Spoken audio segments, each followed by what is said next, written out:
Recently, I was at an event in Liverpool to celebrate Dream High. I was there to celebrate, firstly, Dream High turning 20, but secondly, actually, to celebrate the work done and mark the ending of Dream High because the funding has ended. Now, if you've not come across Dream High, it's one of those brilliant Liverpool organisations that quietly gets on with helping people.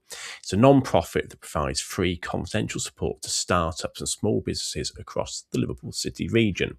I've seen that impact firsthand. I was a panel member for many years, which means I'd give my time to some of those businesses who needed help on the financial side. And even before that, when I went into business myself, the first ever networking event I attended was a Dream High Open Coffee Morning. Now, one of the speeches was from the patron, Ian Meadows, and he talked about how Dream High was started after hearing about the work of Dr. Ernesto Sirolli and how he helps tens of thousands of entrepreneurs across the world. And the bit that really stuck for me was Sirolli's Trinity of management. And the idea is very simple. Every business is like a three-legged stool. And to stand up, it needs all three legs. It needs a great product or service, it needs great marketing, and it needs great financial management. And if one leg is missing, the whole thing falls over. Now, it's obvious when you hear it, but it's amazing how often businesses try to get away with only two of the legs. So let's talk about leg one, a great product or service.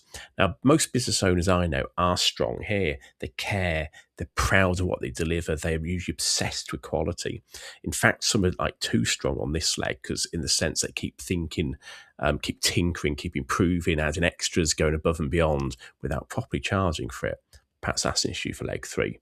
But first, let's look at leg two, which is great marketing. Now, this leg is the leg that makes a lot of business owners feel a bit awkward, particularly at first, because at first, marketing can feel like showing off or being a bit salesy. But marketing is really just making sure the right people know you exist and understand why they should pick you. Because if you don't do that, you can have the best product or service in the world, but nobody will know about you and nobody will buy. And your competitors with a worse product than you but better marketing will hoover up the work, which is annoying but true. Now, the third leg is great financial management. Now, it might be the least exciting leg, but it's the one that stops you falling flat on your face because cash flow problems don't normally show up with a siren and a flashing light. They creep up quietly. Margins get squeezed, costs drift up, a couple of slow payers knock you off balance. You're busy, but the bank balance isn't moving. And then one day, look at the numbers and think, how are we working this hard, but we're still skint? And that's exactly why good financial management does matter. And by that, I don't mean doing the accounts once a year or hoping it'll be fine. I mean knowing your numbers, keeping an eye on cash and making decisions based on facts rather than gut feel. Because most businesses don't need more effort, they need more balance.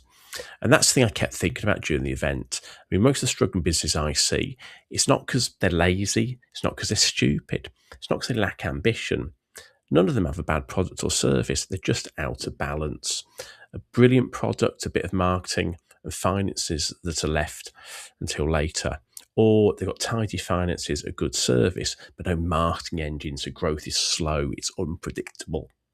So if you want a business that's stable, profitable, and actually enjoyable to run, you need all three legs. So I'd ask you to just think now, which leg of the stool is weakest in your business right now? Is it the product and service? Is it the marketing? Or is it the financial management? And kind of be honest with yourself, because once you know which leg's wobbly, you can fix it before the whole thing topples over. And by the way, we're pretty helpful on the finance leg.